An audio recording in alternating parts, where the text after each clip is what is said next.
최은동 전문위원 안 와도요?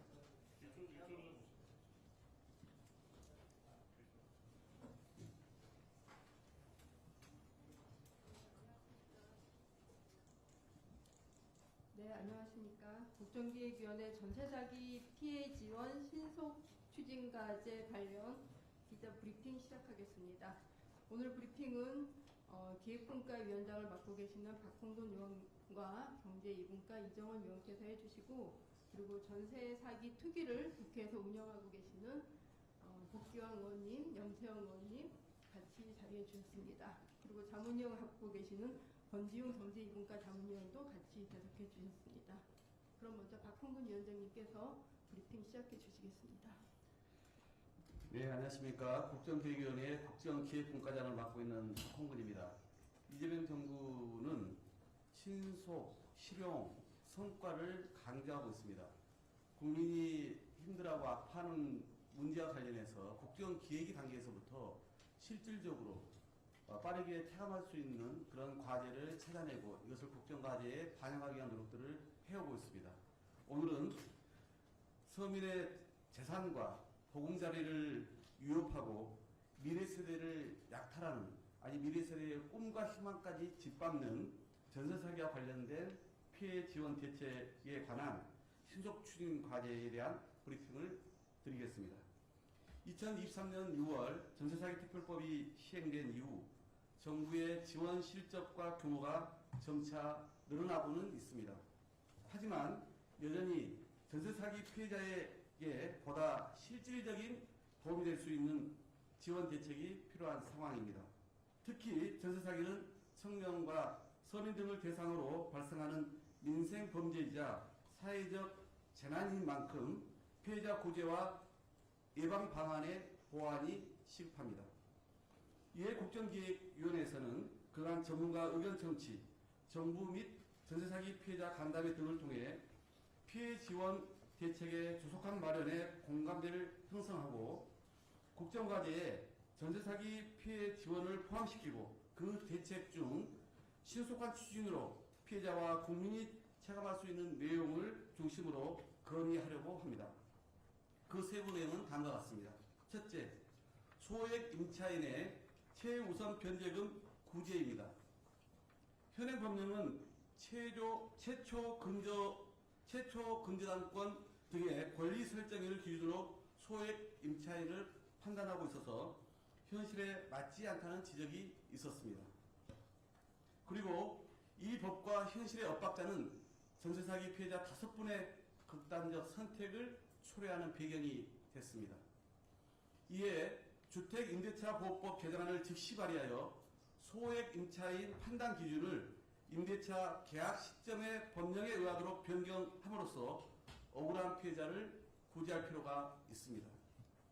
주택임대차보호법에 따른 소액 임차인 판단 기준 시점을 계약 시점으로 변경하면 그동안 제기되었던 약 2,000명의 피해자가 최소한의 금액은 구제받을 수 있을 것으로 전망됩니다.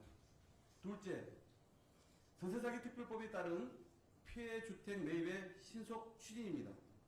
작년 11월부터는 LH가 개정된 특별법에 따라 경매 공매를 통해 피해 주택을 매입하고 그 과정에서 발생하는 경매 차익을 활용하여 피해자의 피해 회복을 돕고 있습니다.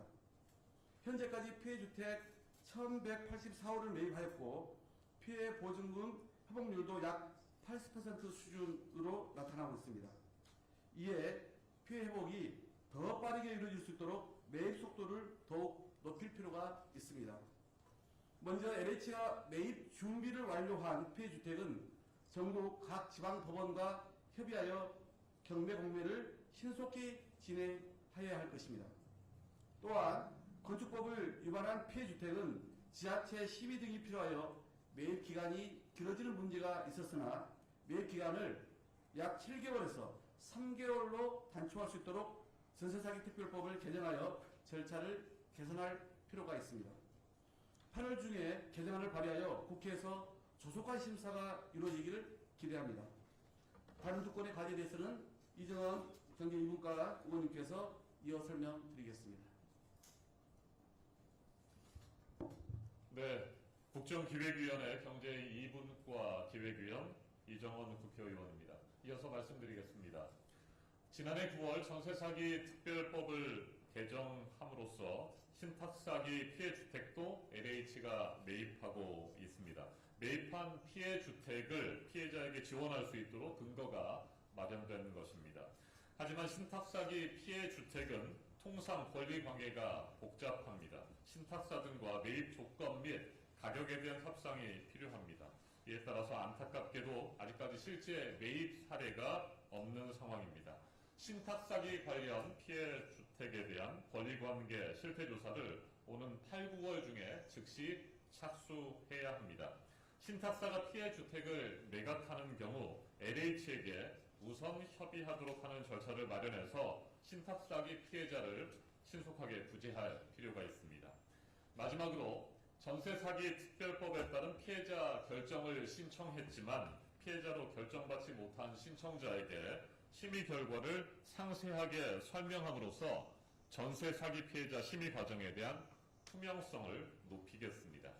시스템 개선에 즉시 착수해서 10월부터는 신청자들이 납득할 만한 설명을 들을 수 있도록 해야 하겠습니다.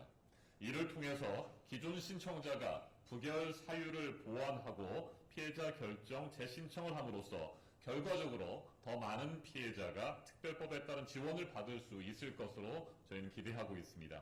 이번에 발표한 대책을 통해서 피해자들 신속하게 피해를 회복하고 하루빨리 일상으로 돌아갈 수 있기를 간절히 바랍니다. 신속과제로 반영이 되면 후속 조치를 차질 없이 이행할 수 있도록 국회와 대통령실이 긴밀히 협의하는 등 앞으로도 최선의 노력을 다하겠습니다. 고맙습니다. 그럼 이어서 간단하게 질문 있으신 분 두세 가지만 좀 받고자 합니다. 질문 있으신 기자분께서는 손을 들어주시기 바랍니다. 네.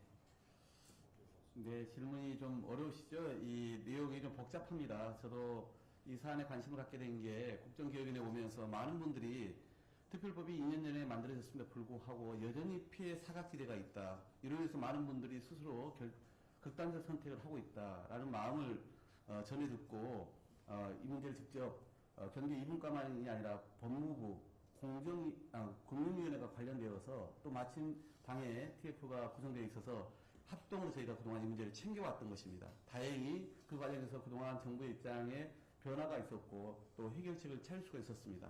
그래서 저희는 이 전세 사기 문제와 관련해서는 이 피해자에 대한 구제 대책과 함께 향후의 예방 대책도 당연히 저희가 국정과제 안에 이 전세 사기 피해와 관련된 실천 과제가 한 항목으로 들어갈 거고 그 실천 과제의 이행 계획서를 저희가 지금 검토 중에 있습니다. 거기에 오늘 포함된 신속 과제 몇 건을 포함해서 아까 말씀드린 보다 보완돼야 될 피해 구제책과 함께 그리고 전사기의 예방 대책까지 그 내용에 포함시킬 것이다. 이 말씀을 드립니다. 가령 배드뱅크 설립에 대한 요청이 많습니다. 그러면 그런 부분들을 향후에 이행계획서에는 추진을 검토하겠다라는 내용들이 담길 것으로 보여집니다. 보다 자세한 그런 내용들은 향후에 당에 있는 이 특별위원회와 또 우리 경제 2분과를 주축으로 저희가 논의해서 최종적으로 우리 국정계획서에 반영토록 하겠습니다. 네, 이 정도로 그러면 정리하시죠. 마치겠습니다. 감사합니다. 네, 고맙습니다.